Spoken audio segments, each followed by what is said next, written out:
Om Swastiastu. Kami dari kelompok 2 akan membawakan materi mengenai laporan keuangan konsolidasi dengan persoalan khusus. Sebelumnya izinkan saya untuk memperkenalkan anggota dari kelompok 2. Yang pertama, ada saya sendiri Niputu Diah Utari. Yang kedua ada Imade Agus Armawan. Yang ketiga ada Iputu Surya Pratama. Yang keempat ada Igusti Ayu Putu Meri Rizka Wulandari.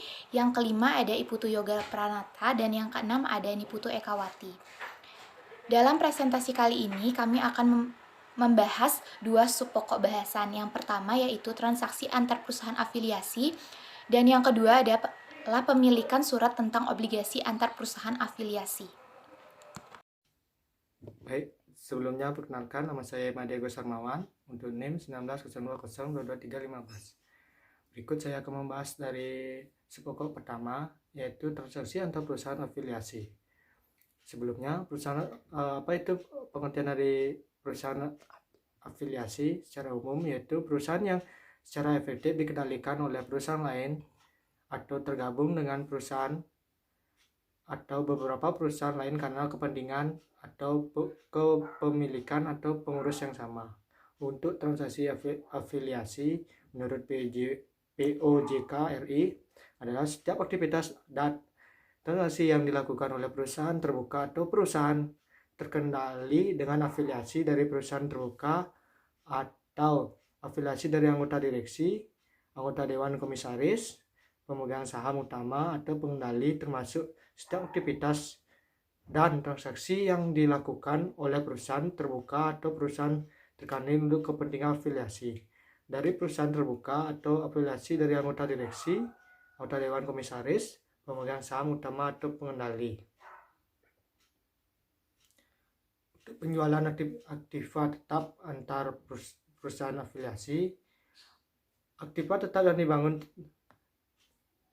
sendiri atau dibeli oleh salah satu perusahaan afiliasi, di mana aktiva tetap dijual kepada salah satu perusahaan afiliasi di atas harga pokok atau harga perolehan aktiva tetap. Selisih harga jual dengan harga perolehan aktiva tetap harus dilakukan eliminasi pada kertas kerja konsolidasi. Eliminasi yang dilakukan harus diperhatikan metode yang dipakai Persindo untuk mencatat investasi saham dengan metode equity atau harga pokok atau cost. Aktiva tetap yang dijual kepada salah satu perusahaan afiliasi terbagi menjadi dua, yaitu yang pertama untuk aktiva tetap dilakukan yang tidak disusutkan, misalnya tanah. Untuk yang kedua, aktiva tetap yang dapat disusutkan, misalnya bangunan. Sekian presentasi dari saya. Selanjutnya akan dilanjutkan oleh rekan saya. Terima kasih. Baik, perkenalkan saya Putu Surya Pratama dengan NIM 19.02.02.2377. Di sini saya akan melanjutkan presentasi dari teman saya. Yang dimana menurut standar akuntansi, aktiva tetap dilaporkan sebesar harga perolehan dikurangi akumulasi penyusutan aktiva tetap. Penjualan atau pengiriman aktiva di antara perusahaan afiliasi, di mana penjual memperoleh laba atas penjualan.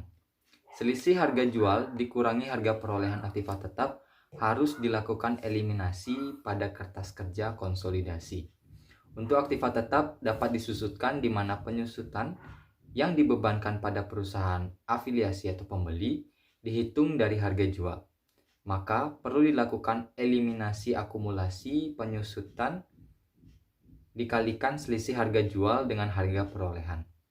Perusahaan induk mencatat investasi saham dengan metode harga pokok. Eliminasi dengan mendebet perkiraan akumulasi penyusutan aktiva tetap dan laba ditahan perusahaan afiliasi dengan mengkredit perkiraan aktiva tetap. Oke, untuk berikutnya, jika perusahaan menggunakan metode equity, maka jurnal buku perusahaan induknya sebagai berikut, yang dimana pada kolom debit terdapat akun laba rugi dalam modal anak perusahaan, dan pada kolom kredit terdapat akun investasi saham pada anak perusahaan.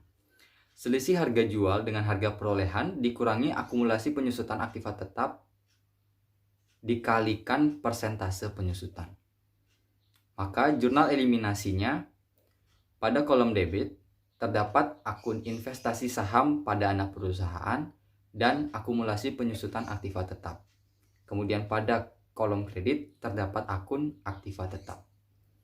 Kedua jurnal di atas dapat digabung apabila perusahaan induk belum membuat jurnal penyesuaian.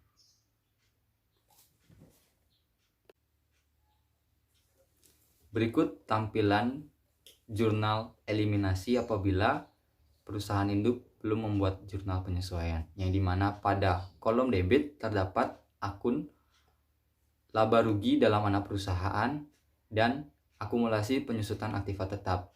Pada kolom kredit terdapat aktiva tetap. Sekian presentasi dari saya. Untuk selanjutnya akan dilanjutkan oleh teman saya. Terima kasih. Perkenalkan, nama saya Gusti Ayu Putu Meri Rizka Wulandari, NPM 19020223844. Di sini saya akan melanjutkan presentasi dari teman saya, yaitu mengenai pemilikan surat tentang obligasi antar perusahaan afiliasi.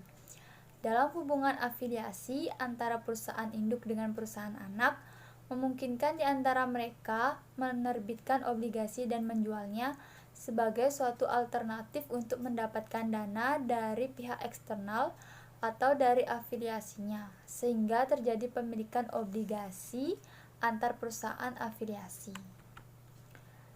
Selanjutnya, saling pemilikan obligasi dapat terjadi dengan posisi ada 3. Yang pertama, perusahaan anak memiliki obligasi yang diterbitkan oleh perusahaan induk. Yang kedua, perusahaan induk memiliki obligasi yang diterbitkan oleh perusahaan anak. Yang ketiga, perusahaan anak memiliki obligasi yang diterbitkan oleh perusahaan anak lainnya. Sebelumnya perkenalkan, nama saya Putu Ega Pranata, NIM 19020222395. Selanjutnya saya akan melanjutkan presentasi yaitu pemilikan surat tentang obligasi antar perusahaan afiliasi. Obligasi yang dimiliki oleh perusahaan afiliasinya tidak perlu disajikan dalam neraca konsolidasi karena mereka merupakan satu kesatuan ekonomis.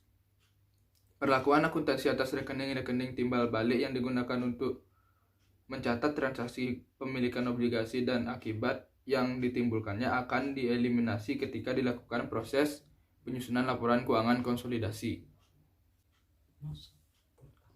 Selanjutnya, ada jurnal transaksi yang dibuat saat terjadinya pemilikan obligasi antar afiliasi pada pihak penerbit dan pihak pembeli obligasi adalah yang pertama, pihak penerbit obligasi. Pada kolom debit terdapat akun kas. Pada kolom kredit terdapat akun hutang obligasi dan premium obligasi. Yang kedua ada diskon. Pada kolom debit terdapat akun kas dan diskon obligasi. Pada kolom kredit terdapat akun hutang obligasi. Yang ketiga ada pihak pembeli obligasi. Pada kolom debit terdapat akun investasi obligasi. Pada kolom kredit terdapat akun kas. Sekian dari saya, dilanjutkan oleh teman saya. Terima kasih. Perkenalkan, nama saya Niputu Ekawati, NIM 19020222399. Selanjutnya, 3 pasang rekening-rekening timbal balik yang dieliminasi atas transaksi pemilikan saham dan dampak yang ditimbulkannya adalah sebagai berikut. 1. Rekening investasi obligasi pada pemilik obligasi dan rekening hutang obligasi pada penerbit obligasi berikut rekening premium atau diskon obligasi yang menyertainya. 2. Rekening pendapatan bunga pada pemilik obligasi dan rekening biaya bunga pada penerbit obligasi. 3. Rekening piutang pendapatan bunga pada pemilik obligasi dan rekening hutang biaya bunga pada penerbit obligasi untuk bunga yang belum dibayarkan.